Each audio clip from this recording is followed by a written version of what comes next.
Okay, so I'm here. Okay, first of all, I'm a little bit all over the place because even though my phone went on Do Not Disturb, my son can still call, so that just threw me off. But I have a special topic and a special guest coming today to talk. And I'm actually doing this to kind of get back into the I Am Not My Womb podcast.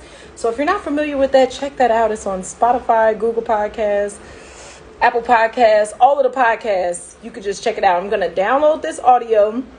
And you know what? The lives do look different now that I think about it. Sister Victoria, wa alaikum salam. But yeah, I'm gonna download this, so it's gonna be an audio podcast, and also it's available on YouTube. So let me put something in the chat, and then I have to invite my girlfriend here. Home birth versus hospital birth is the topic. And honestly, I was blessed because when I first became a doula, my first two births that I was there for, not virtual, right? That I was actually in the room for. The first one was a home birth. The second one was a hospital birth. And they both taught me a lot. And like I said on the Dr. Achilles podcast, they both let me know that I was in the right space at that time. So like, as far as the doula work, I had been questioning myself for a pretty long time. But then once I went to those first two, I was like, oh, okay, yeah. So this is my first home birth, and I am like, I don't know. I'll be falling in love with all my moms. Let me request her. They probably think I am like crazy. And I'm going to send this out to everybody. To everybody, everywhere. Jess, are you joining?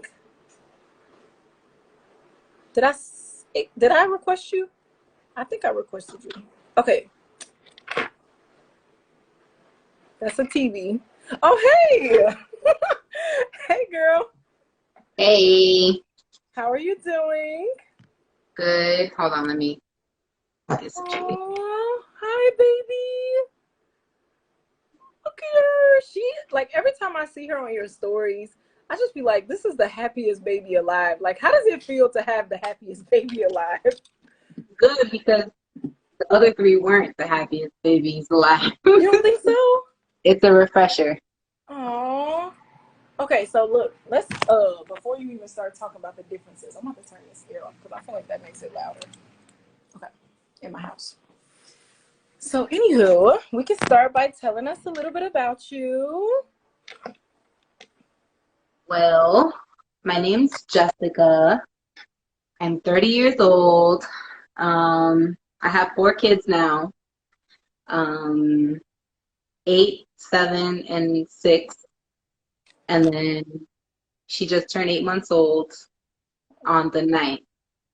So pretty much it. I'm a stay-at-home mom, so I'm home with my kids all day, doing housely duties and stuff like that, getting for school, pick up, drop off, activities at school. It's pretty much it. I can't think of anything. I didn't really have time to look at the questions you sent me. So I'm just kind of It's okay. I feel like you'll be better winging it anyway because of your personality. It's fine. So she's so cute. Okay, so her baby was born on November 9th, which I felt like it was a true birthday present to myself. And I also feel like even though she's only 8 months old, me and her have a lot in common already. So yeah.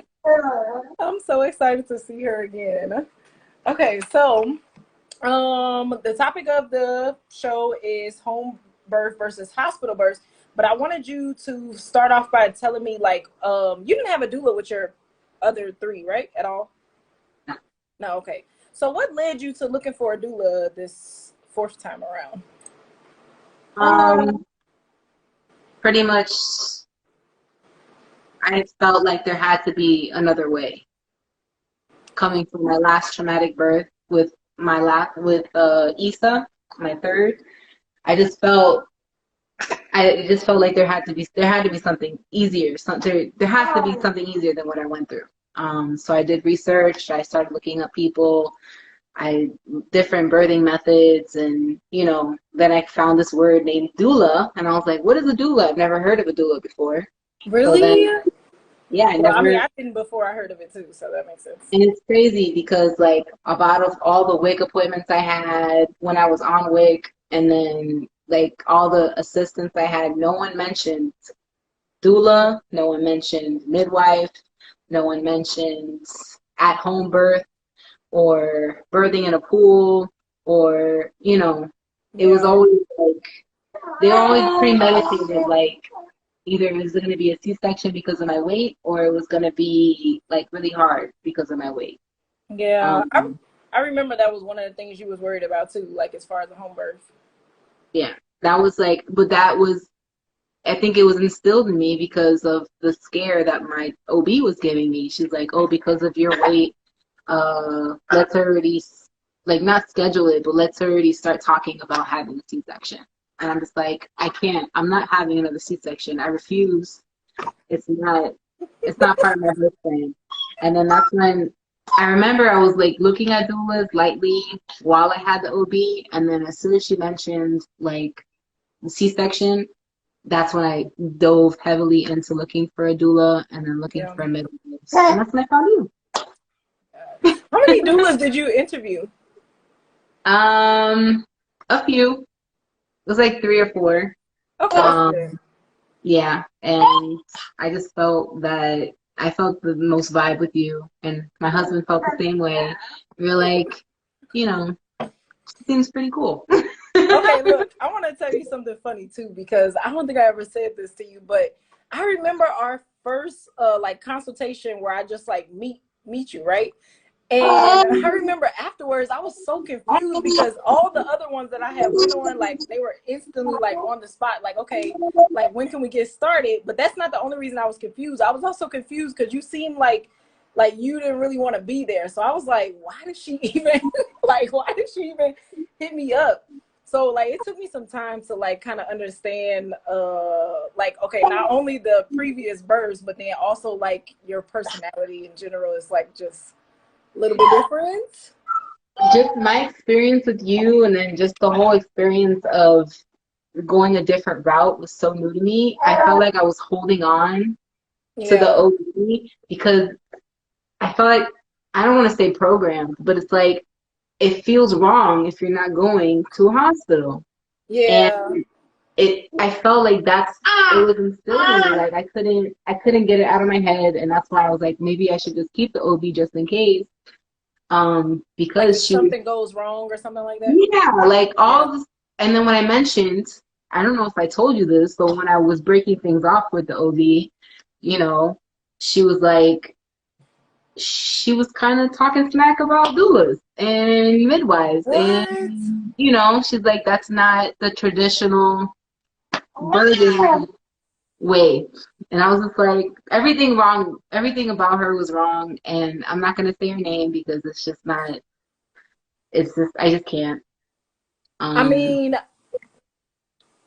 you don't have to say her name because for me, my whole thing is only high risk people. And I know like at that time you were thinking like, oh, the weight makes you high risk. And a lot of people think that. But yeah.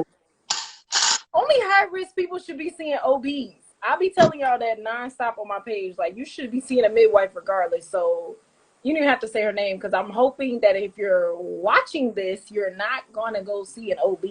Like, even for aftercare, I don't know if your midwife does this because they have an option, but I only see midwives for like personal feminine care too, like my annual checkups and stuff. Like, look, she said, "Give us the tea," Brianna.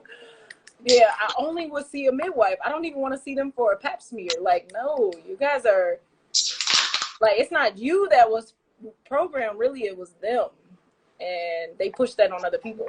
So I can see that. yeah. So that's what led you to looking for a doula. So tell us about like your previous births, and you could tell us if they still bother you or like, do you feel like you're over that? I mean, the experience still bothers me. It's still there because it happened, but I feel with this past birth that I had, I feel that I'm more confident and it doesn't affect me as much. But I remember, I mean, I got emotional the last time I told my story to you. So I'm gonna try not to get emotional. I should have started Um, making you say it more too, because I feel like the more we get it out, besides like just leaving it in, and like every time gets easier. Because I feel like when I first had to tell somebody, I actually didn't tell my closest friends that my dad died for like a year. And then I was like, okay, I started actually telling people, and the more I said it, it got easier to say it. So, okay, I'm sorry. Go ahead. But if you feel like it is like too much, then we can skip parts. I just won't go into like extreme detail. Okay. So my first birth, I had Layla, was January 2nd, 2014. It kind of, I was having contractions. First, let's just say I was working that day from 7 to 3, and I was having contractions during my whole shift. That was preterm contractions. Was it, Like, how what is many the, weeks were you? I was 30, I'm going to say 38.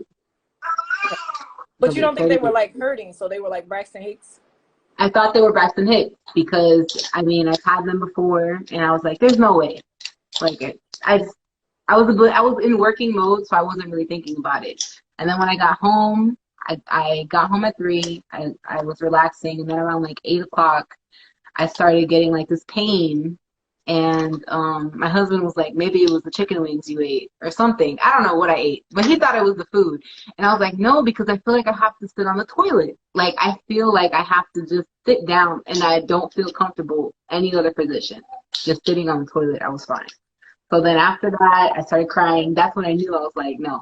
And then we got in the car, and it was like I guess there was like a heavy snowstorm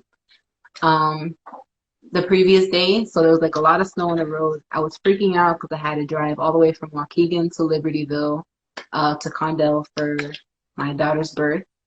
So I was scared of the drive. And then I had her, my OB was a male. So Ooh, I how did didn't, everybody get a male OB their first pregnancy? I don't know. That was me too. That's so crazy. To be honest, my husband had a connection with him, so I just went with his. I was naive, so it was like I was just following my husband's lead with it. I didn't know anything. I didn't have any support around me. Like my mom lives in Miami. My whole family's in Miami, so it's like I didn't really have the support to tell me what to do or to give me advice or anything. And I didn't look for it because I was just going with the flow. Yes.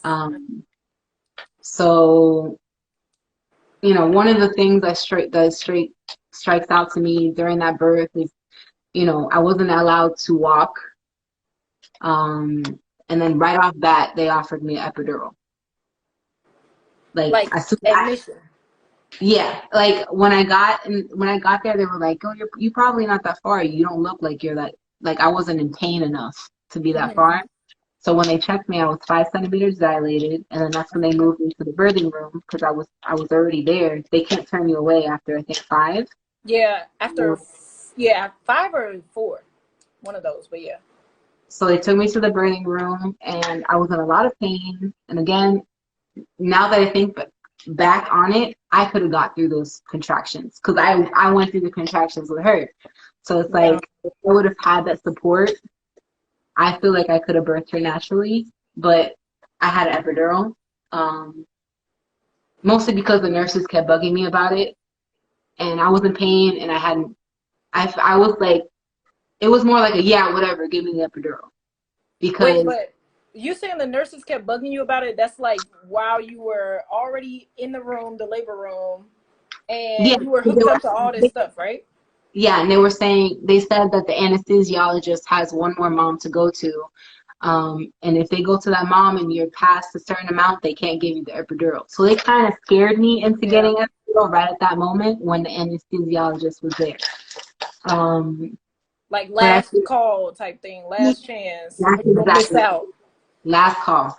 Yeah. And me being scared and my emotions and hormonal and going through labor, exactly. You know, you don't ask a pregnant mom, a birthing mom, who's going through labor questions like that, because Yeah. we're focusing on my pain and trying to get this baby out. Like, you don't, that's why I don't believe like in, like, I believe in birthing plans, but it's like I'll talk about my third birth. It's like you never get the OB that you were pretty much seeing throughout your whole labor, Yeah. your whole pregnancy. So it's Yeah. like there was like a 50-50 chance I was going to get the same OB that I was seeing.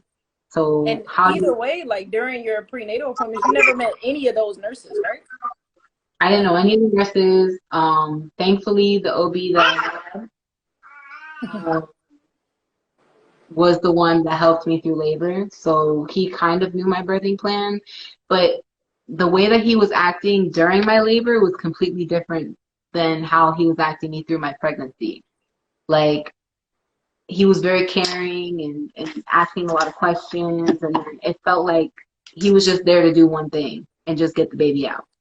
Like, his whole aura was just like, I'm just here to do this. Like, don't ask me any questions or anything.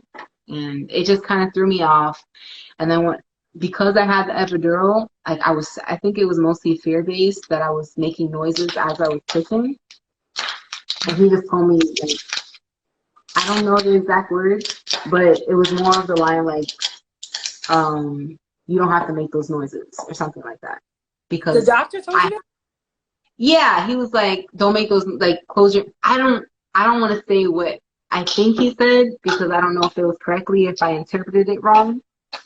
But in my head, it was like, don't yell, just push. Like, that's what I got. Because the husband was on my left side, the nurse was on the other side. They were holding my legs. I was on my back, and as I was pushing, I was like, I was making noises, like, as I was pushing, and it seemed like he got annoyed at the noises I was making, so it kind of made me quiet. I'm telling you, now that I think look back, like, it makes me upset all over again. But yeah, she came out. She was perfectly fine. She was I think she was 8 pounds, 7 ounces. No interventions, no nothing.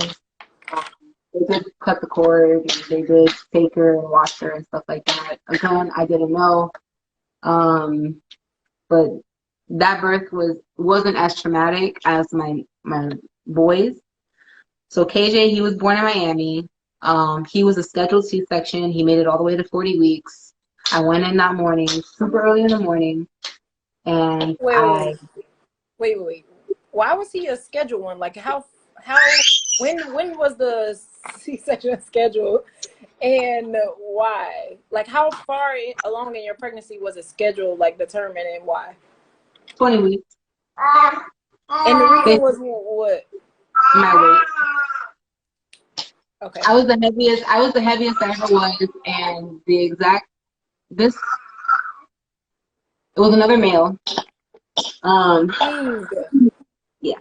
I mean, but there was like I will never have another baby in Miami. You couldn't pay me to have another baby in Miami, because the OB that I had,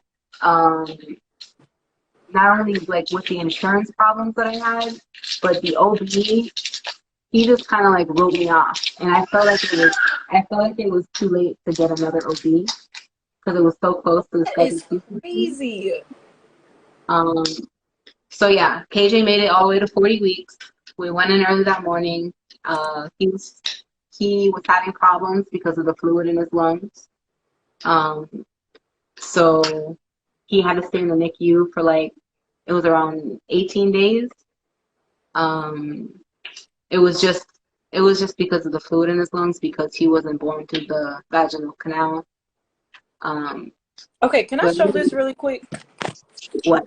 I did not know this. But okay, so this is the cesarean delivery rate by state. And I think I posted this, but I was like, why is it that most of the southern states are the worst? So like the worst color, or the highest rate, is this green color.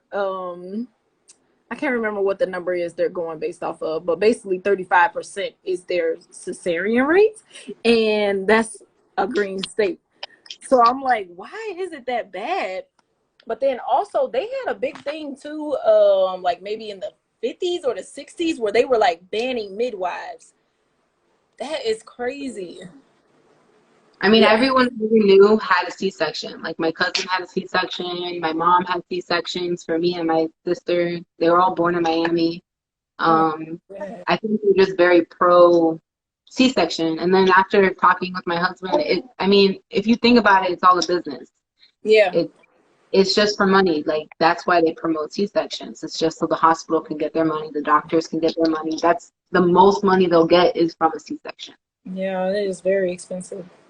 And then me just listening to the doctor, thinking the doctor knows the best thing for me. Yeah. I just go along with what the doctor thinks because I don't want my baby to die because Of course, yeah. I'm going to listen to the doctor. So it was, I just went along with what he was saying.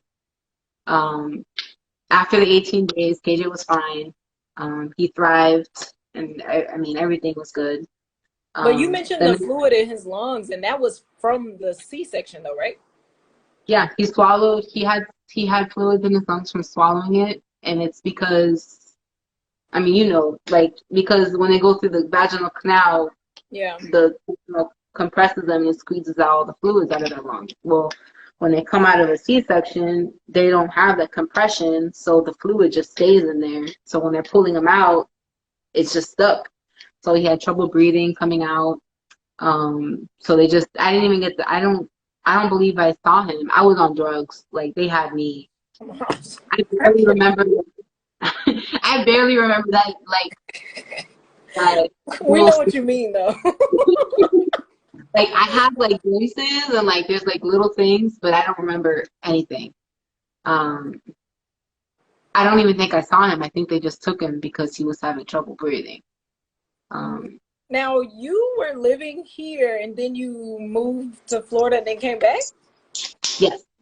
Okay. We were gonna my family's in Florida. So I missed them and I wanted to give Florida a chance. So my husband agreed to go. And then when we got there, things weren't really working out the way that we wanted it to work out.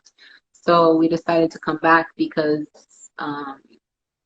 he was settled here and he was able to get his old job back, and it just worked out a lot better over Definitely here. worked out because I don't know what Florida is on. No. I wouldn't, personally looking back on it, I wouldn't live in Florida. In Florida, I would visit. Florida's a place to visit, definitely not a place to live. The school system sucks. It's just way overcrowded. It takes an hour to go 10 blocks. Like, it's not worth it.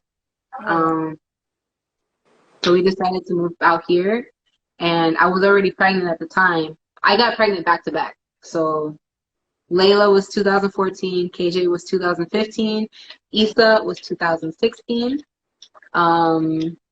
With Issa's story, I don't know if I should say the hospital's names or anything. I told you them, but I'm just gonna say hospital. If you don't want to say them, okay, yeah, don't say them. So I made it to like 30, I think it was 37 weeks and a few days. I was having I felt like I had the flu. I don't know. At the end of the day, we didn't know what it was. At the moment, I was feeling very dehydrated. I was throwing up and I was feeling terrible. I waited a few hours and I still felt terrible. So then we went to the hospital. They said that I was dehydrated. So they were putting fluids, and I was feeling a little bit better, but I was still feeling like it was contracting, but it wasn't like maybe Braxton Hicks. I don't know. When they gave you the fluids, did they have the belts on you too?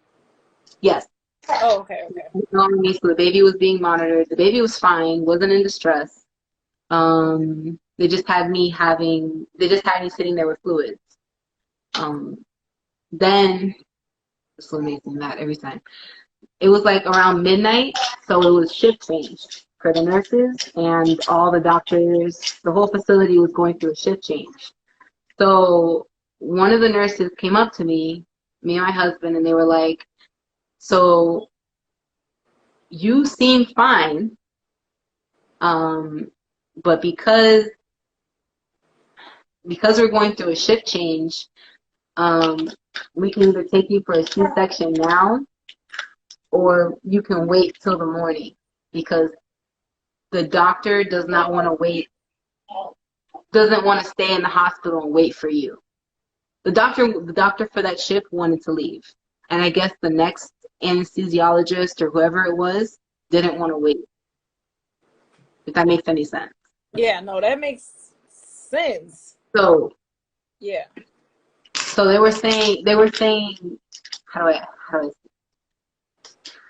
They were saying that they were pretty much rushing us to go get a C-section, because I was only 2 centimeters dilated, and I wasn't showing any progression in dilating, so they weren't concerned with that.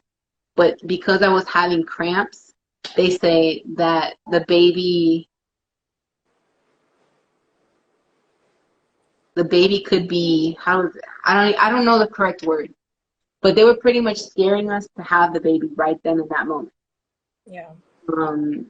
They were saying the doctor didn't want to wait. You can have a C-section now, or we can send you home or something like that, and you can go get better. Again, they were using, like, what's the word when they use words to purposely scare you to get what they want. Yeah. So they were using fear-based words with me. They were like, we don't know what's happening with the baby, so it's better safe than sorry to have the baby right now. Even though the baby don't know. This is a hospital full of all these degrees and educated people. Why y'all don't know? And then, like, when you ask a mom that question, you want the best for your baby. So it's like, I remember what I said. I said, do whatever you need to do to make sure my baby's okay.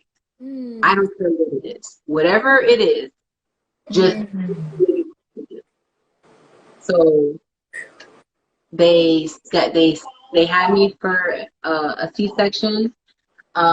They were wheeling me in a C-section, and I vividly remember this. The minute they put the epidural for the anesthesia, because they were going to do this like a regular C-section.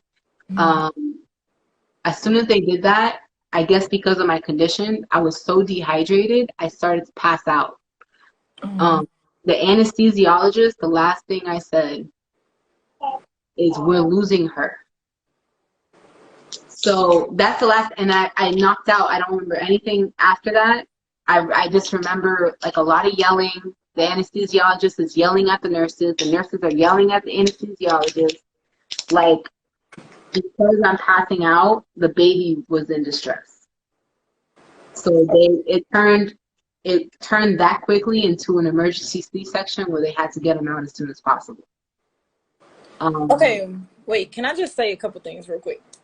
So yes. Do you remember that episode of Grey's Anatomy when the patient woke up in the OR and Bailey was, like, panicking and yelling and stuff?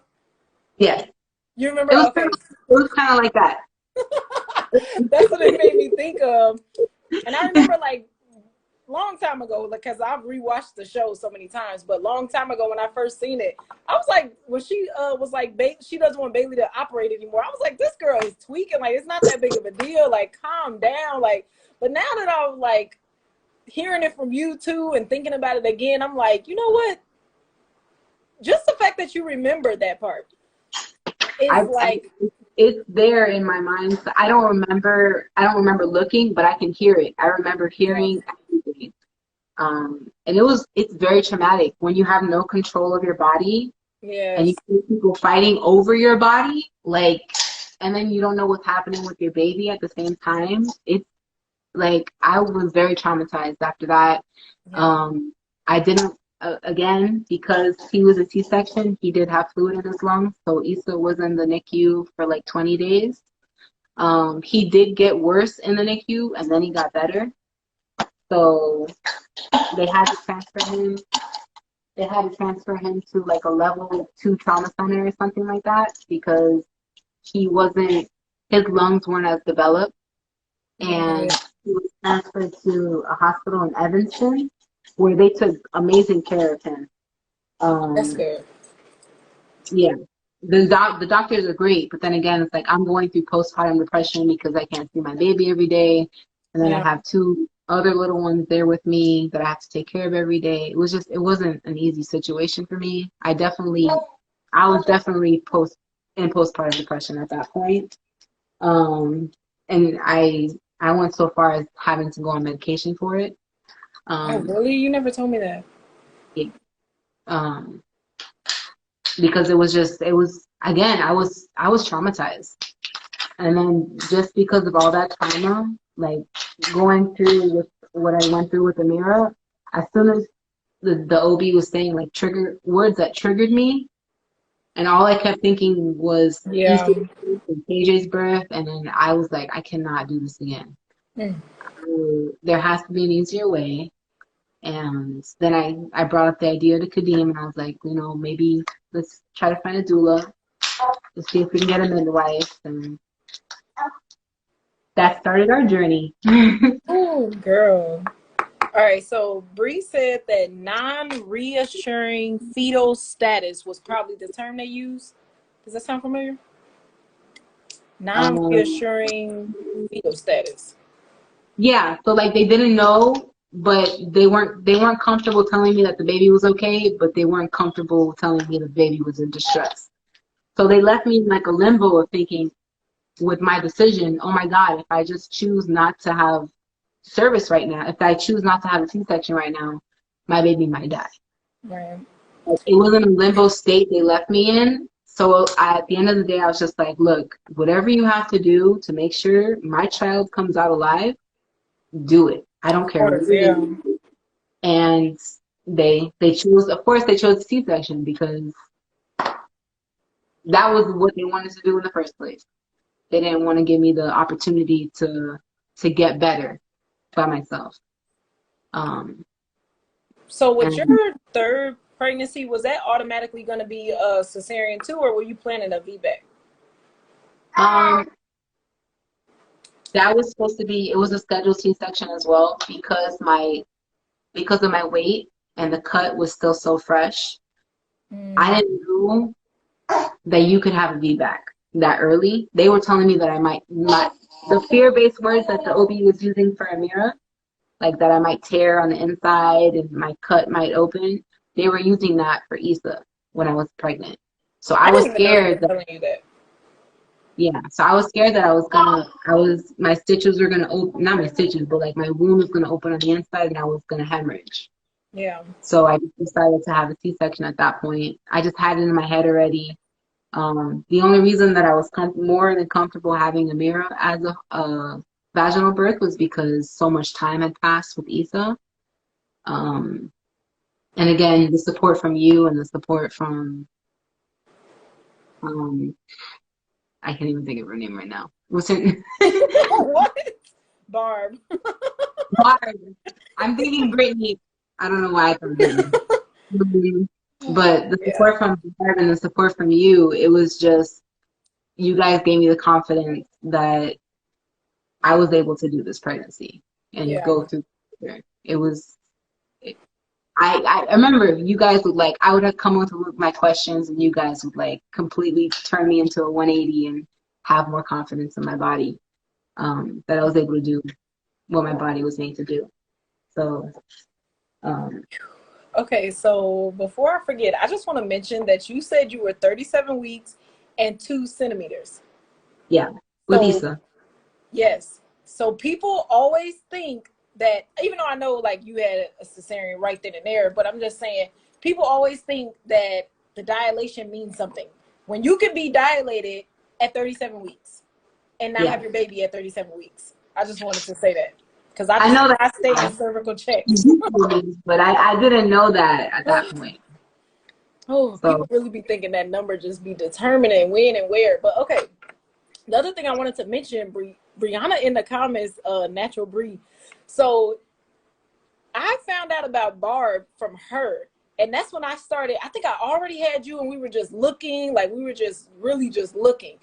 But for a midwife, at least, because I think you had an OB at that time. I was like, no, at least we're going to switch to a midwife for sure.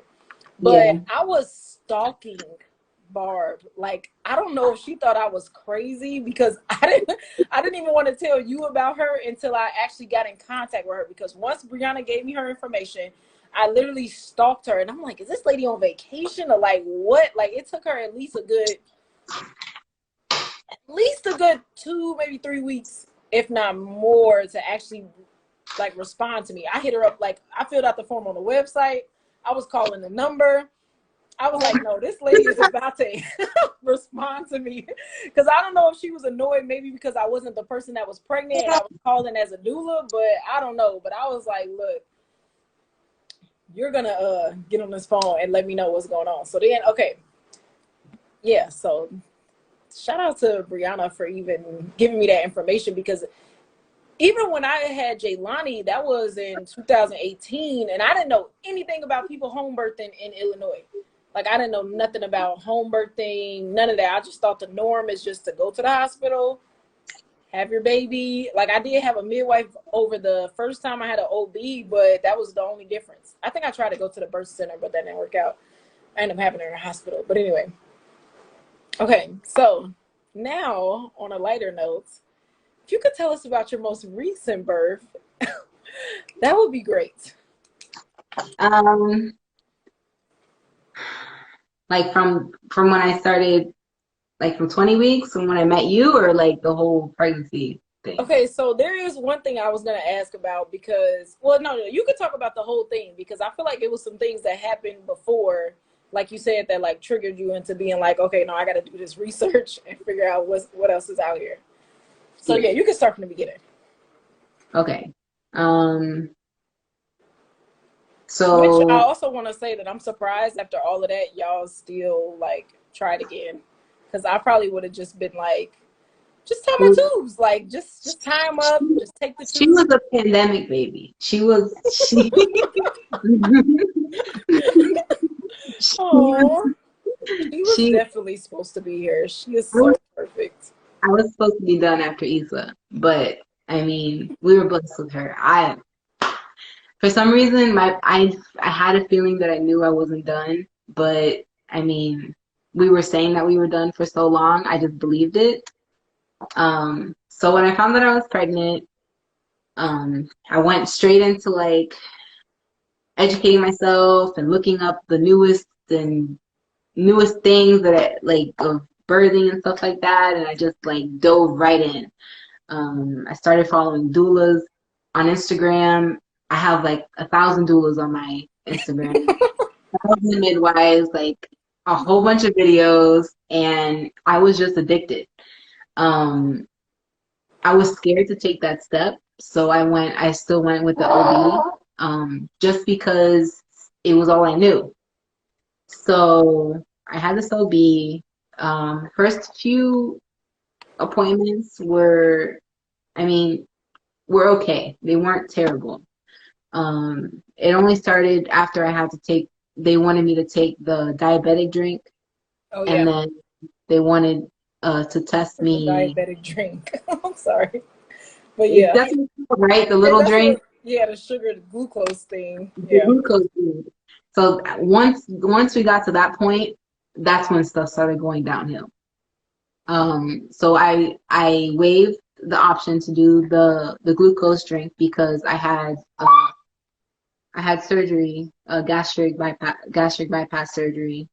So I wasn't able to take that much sugar, because then it would mess me up. So we were planning to do like, I would test my sugar with the pricks. Yeah. So then we were going that route. And around that time, that's when I had my next appointment, and she was like, "Oh, how do you feel? Let's go over a birth plan. What are some absolute yeses, absolute no's? How do you feel? I just want to get to know you." So then I was telling her, I was like, "Hey, so how do you feel about delayed cord clamping? Because that's something that I really wanted to do with my baby." And she was like, oh, after 2 minutes, I think 2 minutes is the longest we can go without delayed cord clamping. And then I was like, but doesn't it continue for a long time? Like the blood, the transfer. She's like, no, after like 2 minutes, like the cord will turn white and then you cut the cord, it's done. And then I remember, like, from all my doula training on stocking doulas, I was like, that's not true, because there's mothers who go, some mothers keep it. It's the lotus birth. Keep it on the baby the entire time till it falls off naturally. So that was strike one. And then she started talking about I wanted to have vaginal birth. And then she was like, well, you had two C-sections before, so I don't think that's going to be possible. But then I was like, oh, well, it's been 5 years since my last C-section. I should be able to have a vaginal birth.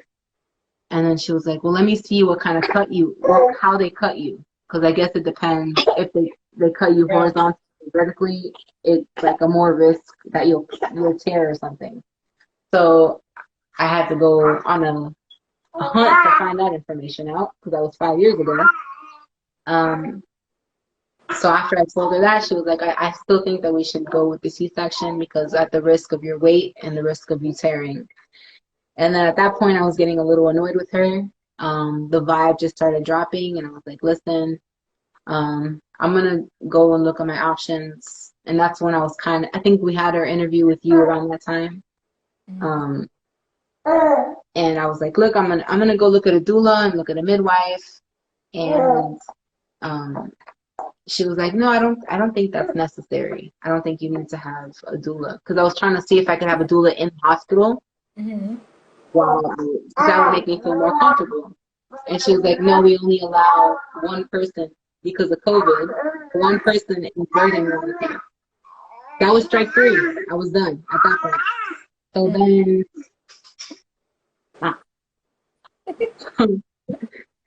so at that point, that's when we had our interview with you, and I made the decision to have you, and then that's when we all had to look for midwives. But I kept the OB because I wanted to have someone at least until I found the midwife that I wanted.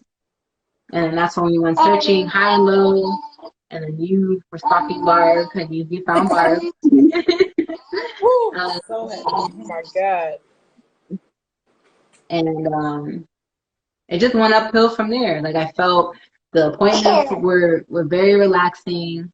Like, every question I had, she answered it, and then she gave me more information on top of that. Like, I left every appointment happier than when I got there. I just want to cry right now. Oh my God. And like, it felt, I've never left an OB appointment like that in all my past pregnancies. I've always felt, whenever I left an OB appointment, I felt I had nerves. I was like, I had anxiety, because it was like, they don't really care. It comes down to like customer service. They don't really care about you. It's a business. They don't, they don't care about your well-being, at least in my experience. So when it came to Barb, it felt like right at home. So then it was, I'm trying to think of the exact date, but I can't. I remember I texted you, I was like, I think I'm having Braxton Hicks. I think I'm in labor. And then it turns out that I wasn't. It was Hicks. Look. What's wrong? Do you see yourself? Oh. What's wrong? It was Braxton Hicks. And then I remember I was going to the park with the kids. Because I was trying to get, it was time, I think how many, we didn't even know how far it was, because the doctors, like how dilated you were? No, like how far it was in the pregnancy, because remember when out, she had less of the, Yeah. what's it The called? And you burdens. have more the earlier you are in your pregnancy. Yeah. I feel like your So due date was off, but yeah, it it was was off hard for to like a week tell at because least. of the previous ones. You can't really go off of those. So yeah. Yeah. So we didn't really know how far it was in my pregnancy, but I'm guessing I was like around 38 weeks. Let's just say 38, 39, maybe. Yeah. So it was okay to try to finally get her to come out. So I was on that labor ball. I was doing everything. What was The mild what was circuit. yeah, the Yeah. that thing. I did that at least 3 times. Um, all types of different things. And then one day I was like, you know what? Let me take the kids to the park. I'm gonna go do some curb walking. So while they were playing in the park, I was doing curb walking. And then later that day, I was starting. I didn't.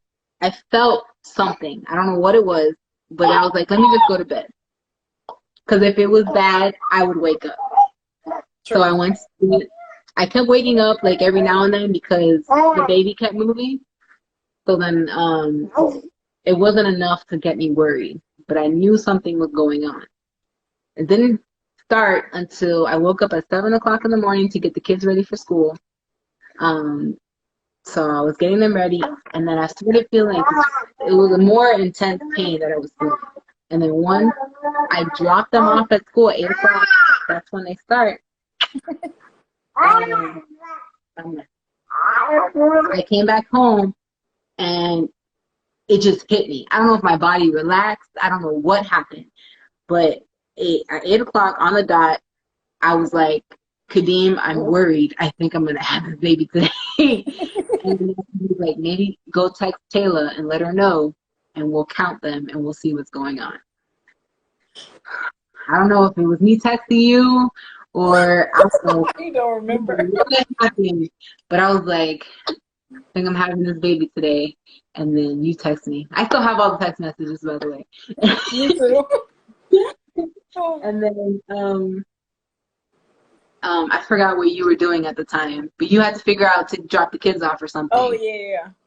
To somebody, and then you said you were gonna come right over, and then that's when I was like, no. I got on the ball and I started doing little movements around to help me circulate, and it was just getting worse and worse.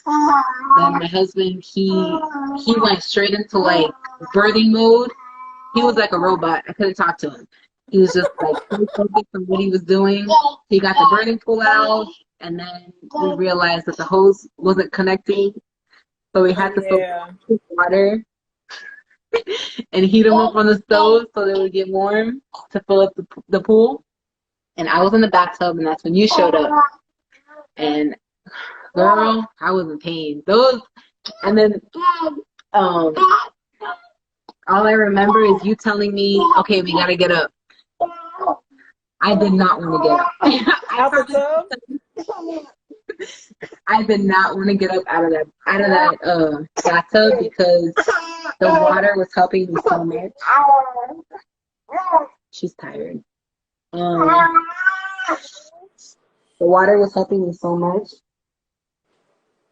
And then once you got me out of the bathtub, I remember you walked me to, I couldn't even make it to the living room. That's how bad it was. I think I had a contraction midway to the living room. Yeah. And I was like leaning over the bed, and I was like, oh my God, I feel like I'm going to die. And then you sat me down and you started doing the pressure. Yeah. Counter pressure. And that helped a lot. That did help a lot. With the incense, and it did feel a lot better. Thankfully, Barb showed up on time. I was very worried she wasn't going to make it because I still remember that as soon as she walked in the door, you said something like, thank God, or yes, one of those. And you was just like, and I was like, girl, you doing this. Like, I was Barb is not going to change. Nothing. I was freaking out. I was like, please let Barb make it on time because I'm going to have this baby. Like, I felt like in that moment I was going to have her. And I think it wasn't even, what time did I get into the pool? Because I had her at 2. Yeah, it was long after. Well, I don't say long after Barb, because the whole thing for me was kind of like, little bit short, but like when you were in the chair, it was moving so quickly because like they went from, I don't know exactly the minutes, but I know they went from spread out to like back to back to back to back to back. Like it was the time where I was like, okay, I'm gonna make this smoothie, but then I couldn't because every contraction I was trying to run back to you and then go to the smoothie. But luckily, Kadeem's sister, I think that was. Yeah. Yeah, she showed up. So I was like, okay, you do the smoothie. I'm gonna stay with you. But they started getting so close together. And then, yeah, when she came, that's when she gave us the little faucet thingy so we could fill up the tub faster. And then I think like around the time she came is when you were not paying attention to anything that was going on around you. Like your main focus was when can I get back in the tub? Like when is this gonna be ready? You were like, maybe it's too hot or something. And I was like, I thought it was too cold. I didn't care. I just wanted to get in the tub because I knew that was going to help me. And I was like, just let me get in the tub. I don't care if it's too cold. I don't care if it's too hot. Just let me in. Like, and then as soon as I got in there, it was 100% better. I'm pretty sure you were only in the tub for like maybe at the most like an hour. I don't think you were there that long because I finally was like, okay, can't do counter pressure while you're in the tub. So I was like, whew, I was sitting down. I was eating some of those kisses. I was drinking water. I was like, this is my turn to get a little break. And yeah, I think I was just doing like some fanning and stuff. But you were not in for that long. And then you kind of looked up at Barb. She wasn't doing nothing. And I thought that was so funny because like with us having OBs, we automatically think like, they be intervening so much that we think that the doctor is like here to do something. And whole time you birthed your baby was not delivered. And that's exactly what I be saying. It's a big difference between and it was so delivered weird. and baby's birth. It was so weird to just see Barb sitting on the couch just on her phone. I was like, isn't she gonna there should be some panic, people getting supplies ready. Like, no, none of that. I was just like, oh, what's going on? You know, but it felt good. Like, it was weird, but it felt good. And then I don't think we spoke about her wanting to check me, but I didn't want to get checked at that time. Oh yeah, I remember that part too. Yeah. I can't remember. Were you in a chair at that time? Yeah. So yeah, that was one thing I learned about Barb. When she first gets there, she wants to check you. Just like, to be honest, I'm gonna just say, just to be nosy. She want to know if should I stick around or should I leave? Do I got time to leave? But really, checking people don't really tell you anything. But I remember when she listened to baby's heart rate while you were on the bed, she told me, she was like, baby's still too high up. And I was like, you think so? I'm like, bro, I've been here. These contractions are getting close. I don't care how high up the baby is. That's what I really wanted to say. But I was like, oh, you think so? And no. As soon as you got in the water, it was like the calmest thing ever. You were like, and I was like, why did you get so calm? But then I remember, like, after that transition, like, you transition to the point where you're like, I can't do it anymore. But then after that, there's like a moment of like stillness and calmness. And then I said, I was like, this baby's coming. Like, catch the baby. I don't remember what I said, but I felt my water break. It was one push. I felt my water break. And nobody was telling you when to push or any of that. Nobody was telling me when to push. I was pushing on my own. I didn't even know I was having, like, I was so numb, I didn't even know I was having a contraction. I just knew, my body knew when to push. It was telling me when to push. So you were feeling like urges to push? Yes. Okay. I didn't know when the right time was to push. So, because I was always drugged. I had epidural, I had the 2 C-sections, so I didn't know. Yeah. But I had these urges to push, so every time I push, it's the weirdest feeling your baby come out of you. I don't know how to explain it. It's beautiful and weird at the same time. So first push, so my water broke, I felt it. Second push was like a minute later. I felt her head come out. Barb was like, push again. I was like, no, I'm not pushing. I have to wait because I'm not pushing. I didn't feel like I had to push. So then she was like, okay, wait for your next contraction and then you can push. So I felt her there. So her head was out, and she was just in the water. And I felt perfectly fine with that. My last push, she came all the way out, and I don't know who caught her. I was on my hands and knees on the tub. You did. So, you turned around. No, but one of y'all caught her, and then I turned over because they said that Kadeem was there. I thought she was directing you on like what to do because she was like, you were on like the tub facing this way, right? And then she was telling you to like pull the baby forward towards you, right? That's what I had to put my leg. I had to turn over. The baby was already out. She was already out at that time. But when she came out, you pulled her forward, then turned around, right? Like still under the water though. No. Really? She was out of the water. Yeah. Dang, she was already out of the water. Okay, yeah. I might be thinking about a different one, but maybe Kadeem did take her.